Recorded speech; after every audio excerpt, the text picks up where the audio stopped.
गांव में चलोगे? क्यों? वो गांव वालों का फोन आया था, प्रोटेस्ट कर रहे हैं गांव में। प्रोटेस्ट किस बात का? अपना सरकारी स्कूल था ना, बंद हो गया। अरे यार, बंद नहीं होया हो, मर्ज होया है। मर्ज मतलब? मर्ज मतलब अपना गांव में 2 सरकारी स्कूल थे, दोनों में बच्चे कम कम थे। अब दोनों को मर्ज करके एक स्कूल बना दिया। 2 स्कूल थे, हाँ। एक स्कूल बना दिया। हाँ, एक स्कूल वो तो बंद ही हुआ है। तो मैं इंग्लिश में बोल रहा हूँ। पूरे हरियाणा में 300 से ज़्यादा स्कूल बंद हो गए हैं। पूरे देश में 50,000 से ज़्यादा स्कूल बंद हो गए हैं। और ये तो शुरुआत है। सरकार तो छाती ठोक के कह रही है कि और स्कूलों को बंद किया जाएगा, टीचर्स की पोस्ट को ख़त्म किया जाएगा। इसलिए गांव वाले अलग अलग गांव में प्रोटेस्ट कर रहे हैं इसके खिलाफ। अरे यार, गांव वाले तो पागल हैं, किसी बात की पूरी जानकारी है नहीं, बस प्रोटेस्ट कर दो शुरू। एक बात बता, जब कोई भी आदमी अपने बच्चों को सरकारी स्कूल में पढ़ाने को तैयार ही नहीं है तो उन स्कूलों का करेंगे क्या? कर दो बंद। एक बात बता, तू अपने बच्चों को सरकारी स्कूल में पढ़ाएगा? मतलब मैं अपने बच्चों को सरकारी बस में नहीं भेजता तो सरकारी बसों को ख़त्म कर दो। मैं अपने बच्चों को ट्रेन में नहीं भेजता तो ट्रेन को ख़त्म कर दो। मैं अपने बच्चों को सरकारी स्कूलों में नहीं भेजता तो सरकारी स्कूलों को ख़त्म कर दो। मेरे तो बच्चे ही नहीं हैं तो सारे देश के बच्चों को ख़त्म कर दो। ये क्या लॉजिक हुआ? अरे तू अपनी छोड़, एक बात बता, सरकारी स्कूलों में जितने टीचर्स हैं क्या वो अपने बच्चों को सरकारी स्कूलों में पढ़ाते हैं? उससे भी बड़ा सवाल यह है कि वो अपने बच्चों को सरकारी स्कूलों में क्यों नहीं पढ़ाते हैं? क्यों नहीं पढ़ाते? क्योंकि सरकारी स्कूलों को पढ़ने लायक नहीं छोड़ा गया है।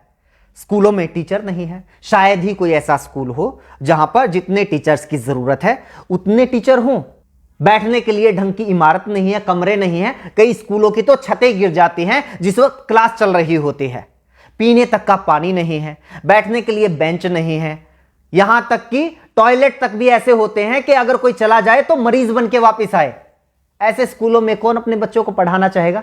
अरे यार, ठीक है, सारे स्कूलों में अच्छी व्यवस्था नहीं है, लेकिन बहुत सारे स्कूल ऐसे हैं जिनमें वे सारी व्यवस्थाएं हैं और स्टाफ भी पूरा है। वहां टीचर्स कितना पढ़ाते हैं बताइए? हाँ, सही बात, ये बात सही कही।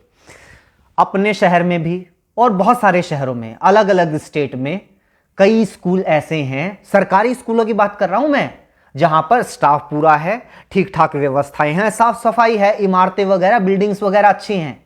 उन स्कूलों में जाके देखो। आप टीचर्स की बात करते हो, अधिकारियों के बच्चे भी उन सरकारी स्कूलों में पढ़ते हैं।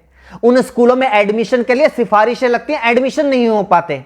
कौन नहीं चाहता अपने बच्चों को सरकारी स्कूलों में पढ़ाना? कोई सरकारी स्कूलों को बनाए तो ऐसा जिसमें लोग अपने बच्चों को पढ़ाना चाहें। तो बना लो। जब सरकारी स्कूल के टीचर्स बच्चों को अच्छा पढ़ाएंगे तो सरकारी स्कूल अपने आप अच्छे हो जाएंगे। बता, क्यों नहीं टीचर्स बच्चों को पढ़ाते? मुझे एक बात बता, तू जंगल राज में रह रहा है या एडमिनिस्ट्रेटिव सिस्टम में रह रहा है? मतलब ये जंगल राज में होता है।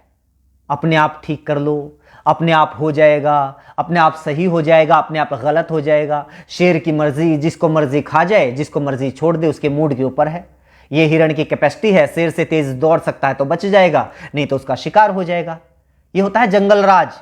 एडमिनिस्ट्रेटिव सिस्टम, प्रशासकीय व्यवस्था पता है क्या होती है?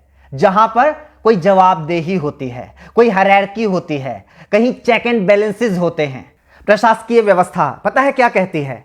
अगर आप टीचर नियुक्त करते हैं या किसी भी महकमे में कोई भी कर्मचारी नियुक्त करते हैं तो वो अपने आप काम नहीं करेगा, उससे काम करवाना पड़ेगा। इसलिए चेक एंड बैलेंसेस होते हैं, जवाबदेही तय की जाती है। टीचर्स को अगर नियुक्त किया गया है तो वो काम नहीं करेंगे या काम करेंगे, ये देखने के लिए हेडमास्टर या प्रिंसिपल को नियुक्त किया जाता है। और सिस्टम ये मानकर चलता है कि वो प्रिंसिपल भी अपनी मर्जी से काम नहीं करेगा, उसके ऊपर भी बीओ की नियुक्ति होगी और वो भी अपनी मर्जी से काम नहीं करेगा। उसकी जवाबदेही तय करने के लिए डीओ की नियुक्ति होगी। डीओ के ऊपर और अधिकारी होगा, उसके ऊपर और अधिकारी होगा, उसके ऊपर शिक्षा मंत्री होगा और उसके ऊपर मुख्यमंत्री होगा। यानी अगर कोई एक टीचर किसी स्कूल में सही से नहीं पढ़ा रहा है तो ये सिर्फ उस टीचर का फेलियर नहीं है, सिर्फ उसकी गलती, उसकी कमी नहीं है, ये पूरे के पूरे सिस्टम की, शिक्षा मंत्री की, मुख्यमंत्री तक की जिम्मेदारी है। ये पूरा का पूरा सिस्टम जब कोलैप्स होता है तब जाकर कोई कर्मचारी अपना काम सही से नहीं करता है। हद है यार, तुम तो ये कह रहे हो कि मतलब हिंदुस्तान के हरियाणा राज्य के जींद जिले के किसी तहसील के किसी गांव के किसी कोने में बने हुए सरकारी स्कूल में एक अध्यापक पढ़ा नहीं रहा तो उसके लिए जिम्मेदार शिक्षा मंत्री, उसके लिए जिम्मेदार मुख्यमंत्री है। उसका काम ही ये है। अगर शिक्षा मंत्री को यह नहीं पता है कि उसके टीचर्स ढंग से काम कर रहे हैं या नहीं कर रहे हैं, उनकी क्या जरूरतें हैं, क्यों अपना काम सही से नहीं कर पा रहे हैं, क्यों उसके स्कूलों से बच्चे कम हो रहे हैं, तो किसकी जिम्मेदारी होनी चाहिए? किस बात का शिक्षा मंत्री है वो? अगर वो अपने स्कूलों को सही से नहीं चला पा रहा है तो उसको हटाओ नौकरी से, किसी और को लगाओ। और क्या बात करते हो, सरकारी स्कूलों के टीचर्स अपना काम नहीं करते? यही सरकार होती है ना, यही सरकारी कर्मचारी होते हैं जब इन लोगों की ड्यूटी लगा दी जाती है कि जाके पता करो गांव में कितने लोग खुले में शौच करने के लिए जाते हैं। सुबह 4 बजे 5 बजे उठ के बाहर कौन पोटी करने के लिए जा रहा है, उनकी गिनती यही टीचर्स करते हैं। कभी परिवार पहचान पत्र बनाने में ड्यूटी लगा दी जाती है, कभी कावड़ियों की सेवा में लगा दी जाती है, कभी मेले और मंडियों में ड्यूटी लगा दी जाती है, और उन टीचर से यही सरकार काम लेती है। वो काम तो बड़े अच्छे से कर देते हैं टीचर्स। पता है क्यों?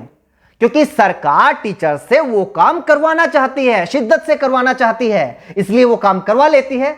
लेकिन यही सरकार नहीं चाहती कि ये टीचर्स स्कूलों में पढ़ाएं। इसलिए मैं भी मानता हूं बहुत सारे टीचर्स अपना काम ईमानदारी से नहीं करते होंगे, क्योंकि उनको पता है कोई चेक एंड बैलेंस नहीं है, कोई जवाबदेही नहीं है, और सरकार खुद नहीं चाहती कि सरकारी स्कूलों में पढ़ाई हो, ताकि बच्चे धीरे धीरे स्कूलों से अपना नाम कटवा कर प्राइवेट स्कूलों में चले जाएं, फिर स्टूडेंट्स की संख्या कम हो जाए और सरकार को बहाना मिल जाए, बच्चे तो आ ही नहीं रहे, स्कूल बंद कर दो। ये ज्ञान देने वाले बहुत मिलेंगे। टीचर्स पढ़ाना शुरू कर दो तो स्कूल अपने आप अच्छे हो जाएंगे। लोग रिश्वत लेना बंद कर दो तो अपने आप करप्शन खत्म हो जाएगा। लोग साफ सफाई रखने लग जाएं तो अपने आप स्वच्छता हो जाएगी। लोग प्रदूषण फैलाना बंद कर दें तो अपने आप पर्यावरण अच्छा हो जाएगा।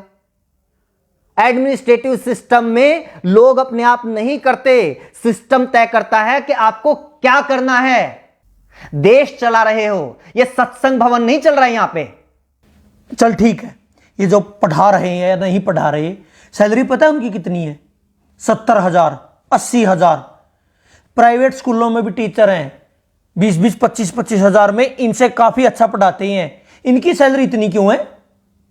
अब इस बात को तो क्या जवाब दूं? रुक एक बार, एक लिस्ट में इसी की निकाली थी मैंने।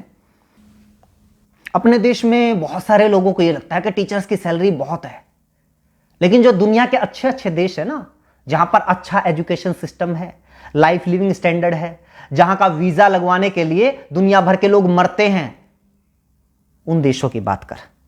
कनाडा में $1,00,000 सालाना, $1,00,000 सालाना टीचर्स की औसत इनकम है। पता है कितना हुआ?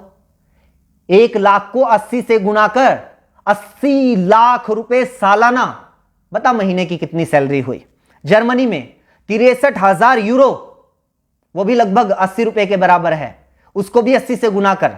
आगे आजा, नीदरलैंड में 60,000 यूरो, ऑस्ट्रेलिया में 98,000, लगभग $1,00,000, यूएसए में $60,000, आयरलैंड में $48,000, डेनमार्क में 47,000 यूरो, ऑस्ट्रिया में 45,000 यूरो।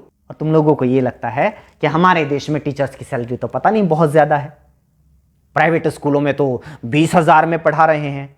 जब सरकारी स्कूल वालों की 20,000 रुपए सैलरी कर दोगे ना, तो फिर 10,000 वाले आएंगे, वो कहेंगे कि हम 10,000 में पढ़ाने के लिए तैयार हैं। और जब 10,000 सैलरी कर दोगे तो 5,000 वाले आएंगे, और जब 5,000 कर दोगे तो 500 रुपए वाले आएंगे कि हम 500 रुपए में पढ़ाने के लिए तैयार हैं। और जब 500 कर दोगे तो वो लोग भी आएंगे कि जी बस 2 टाइम की रोटी दे देना, हम तो उसी में पढ़ा लेंगे। और जब वो भी कर दोगे तो वो भी आएंगे कि रोटी की भी जरूरत नहीं है, सिर छुपाने के लिए बस छत दे देना तो हम पढ़ा लेंगे। कितना नीचे जाओगे? बनना तो अमेरिका कनाडा है, लेकिन नीतियां तुम्हें सोमालिया जैसी चाहिए। इसीलिए तो हमारे देश के जो अच्छे वैज्ञानिक हैं वो मौका मिलते ही विदेश में कट लेते हैं। अच्छे इंजीनियर विदेश में चले जाते हैं और अच्छे पढ़ाने वाले भी विदेश में चले जाते हैं। दुनिया का ढंग का ऐसा कोई विकसित देश उठाकर देख लो, वहां पर शिक्षा मुफ्त होगी या फिर बहुत थोड़ा बहुत खर्च करके कोई भी अपने बच्चों को अच्छी शिक्षा दे सकता है। स्वास्थ्य सेवाएं मुफ्त होंगी या फिर थोड़े बहुत खर्चे पर कोई भी अपना इलाज करवा सकता है। हाँ, ये आई बात, मुफ्त स्वास्थ्य सेवाएं मुफ्त, शिक्षा मुफ्त, ट्रांसपोर्ट मुफ्त। ये जो मुफ्त की रेवड़ियों वाला सिस्टम है ना, यही गलत है। क्यों दे भाई मुफ्त? एक तो ये बात गलती से मुझसे ही निकल गई, फ्री। फ्री क्या होता है? तो सरकार को टैक्स देता है, हाँ 28% तक जीएसटी देता है, दूध दही तक के ऊपर भी टैक्स है, पानी तक के ऊपर टैक्स है, कहीं इनकम टैक्स, कहीं प्रॉपर्टी टैक्स, कहीं जुर्माना है, कहीं टोल टैक्स, गाड़ी लो तो टैक्स, सुई लो तो टैक्स, हवाई जहाज लो तो टैक्स, 50 तरह के टैक्स देता है। पैदा होने वाले बच्चे से लेकर मरने वाले आदमी तक इस देश में हर कोई टैक्स देता है। एक भिखारी से लेकर अडानी अंबानी तक इस देश में हर कोई टैक्स देता है। लेकिन बदले में सरकार क्या देती है? अगर बदले में सरकार हमारे बच्चे को एजुकेशन तक नहीं दे पाती, बदले में सरकार हमारे बच्चे को हेल्थ सर्विसेज तक नहीं दे पाती, तो किस बात का टैक्स भाई? बात पता है क्या है? आज तो तुम लोगों की थोड़ी बहुत औकात हो गई है कि भाई 5-10 हजार रुपये महीने के तो अपने चिंटू मिंटू को पढ़ाने के लिए हम दे ही सकते हैं, इसलिए क्या करना है सरकारी स्कूलों का, करो बंद। अपने चिंटू मिंटू की चिंता है, लेकिन वो जो मनरेगा के मजदूर हैं वो कहां से लेके आएंगे भाई 5-5, 10-10 हजार रुपये महीने की फीस? उनके बच्चे कहां पढ़ेंगे?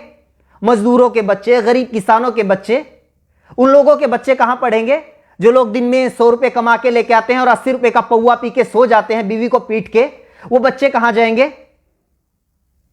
अगर ऐसी ही सोच कुछ साल पहले और लोगों की होती तो ना तो किसी मल्लाह के बेटे को अब्दुल कलाम देश के राष्ट्रपति बनना था और ना ही किसी चाय बेचने वाले के बेटे को प्रधानमंत्री बनना था। जाके पढ़ लो इन लोगों का इतिहास, जीवनियां। कौन से सेंट जोसेफ कॉन्वेंट स्कूल में पढ़े थे, इन्हीं सरकारी स्कूलों में पढ़ के इतने बड़े लोग बने हैं ये। और कॉन्वेंट स्कूलों में अपने बच्चों को पढ़ाकर चौड़ा होने वालों, याद रखना कुछ सालों के बाद अपने इन्हीं चिंटू मिंटू का नाम सरकारी कॉलेज, सरकारी यूनिवर्सिटी, सरकारी आईआईटी, सरकारी आईएएम, एनआईटी, सरकारी संस्थानों की लिस्ट में ढूंढते हुए मिलोगे। तब तो नहीं कहोगे कि ना हम तो अपने बच्चों को सरकारी यूनिवर्सिटी में नहीं पढ़ाएंगे, सरकारी कॉलेज में नहीं पढ़ाएंगे, हमें तो डीयू में एडमिशन नहीं चाहिए, पीयू में एडमिशन नहीं चाहिए, एमडीयू में केयू में एडमिशन नहीं चाहिए। तब भी पढ़ा लेना अपने बच्चों को प्राइवेट कॉलेज में या फिर प्राइवेट यूनिवर्सिटी में। पता है क्यों? क्योंकि प्राइवेट यूनिवर्सिटी से डिग्री करने वालों को तो मानते भी नहीं लोग कि ये सही डिग्री होगी, क्या पता फर्जी हो। ये रुतबा है आज भी सरकारी संस्थानों का, और कुछ साल पहले तक सरकारी स्कूलों का भी यही रुतबा था। लेकिन धीरे धीरे धीरे धीरे हालात ऐसे कर दिए कि आज सरकारी स्कूलों को बंद करने की मांग वो लोग कर रहे हैं जो खुद सरकारी स्कूलों में पढ़कर यहां तक पहुंचे हैं। मेरा ऊपर क्यों गर्म हो रहा है? मैं तो ये कह रहा हूं कि मतलब सारा सिस्टम ही खराब है। हाँ तो सिस्टम को सुधारो ना। ये क्या बात हुई? सरकारी स्कूलों को बंद कर दो, सरकारी अस्पतालों को बंद कर दो, सरकारी बस सेवा को बंद कर दो, सरकारी रेलवे को बंद कर दो।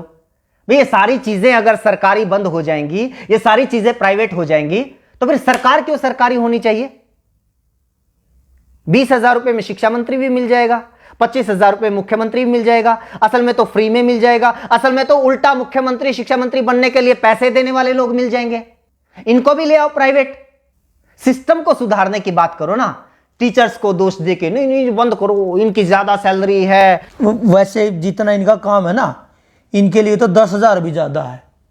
मतलब मेरा चाचा का लड़का है, सुबेरे 8-9 बजे स्कूल में जाना, 2-2:30 बजे वापिस आ जाइए, हैं संडे की छुट्टी, कई बार सैटरडे की भी छुट्टी, फिर होली दिवाली, मतलब छुट्टी पता नहीं कितनी छुट्टी होती हैं। तनख्वाह 60,000 70,000 रुपये। और यहाँ देखो दिन रात मतलब दुकान में काम करा, होली दिवाली कितने बार तो यार पता नहीं छुट्टी हुआ नहीं हुआ, 9-10 घंटे कम से कम दुकान खोलते हैं, दिन रात मेहनत करते हैं, तब जाके 2 पैसे आते हैं घर में। असली समस्या तो ये है ना, मेरी बुआ का लड़का सरकारी लगा हुआ है, मेरे चाचा का लड़का सरकारी लगा हुआ है, मेरे पड़ोस में सरकारी लगा हुआ है। पूरे मोहल्ले में एक बच्चे को नौकरी मिल जाए तो सारे मोहल्ले में आग लग जाती है। इस जलन का क्या करेंगे भाई साहब? बस लोगों को यह चाहिए कि भी हमारी एक आंख फूटी हुई है तो सामने वाले की दोनों फोड़ दो। और सरकार भी इस बात को बहुत अच्छे से समझ रही है, इसलिए तुम लोगों को बताती रहती है टाइम टाइम पे कि आज हमने किसानों की दोनों आंखें फोड़ दी, आज हमने मुसलमानों की दोनों आंखें फोड़ दी, आज जाटों की फोड़ दी, आज पटेलों की फोड़ दी, आज बैंक वालों की फोड़ दी, और अब ये सरकारी टीचर्स की फोड़ रहे हैं। तुम लोग खुश? लेकिन नागरिक तो उस दिन बनोगे ना, व्यवस्था तो उस दिन सुधरेगी ना, देश तो उस दिन आगे बढ़ेगा ना, जब खड़े होके कहोगे कि जी सामने वाले की जो दोनों आंखें हैं वो सलामत रहनी चाहिए और मेरी एक आंख फूटी हुई है उसका इलाज करवाओ। तब पता चलेगा सरकार क्या करती है।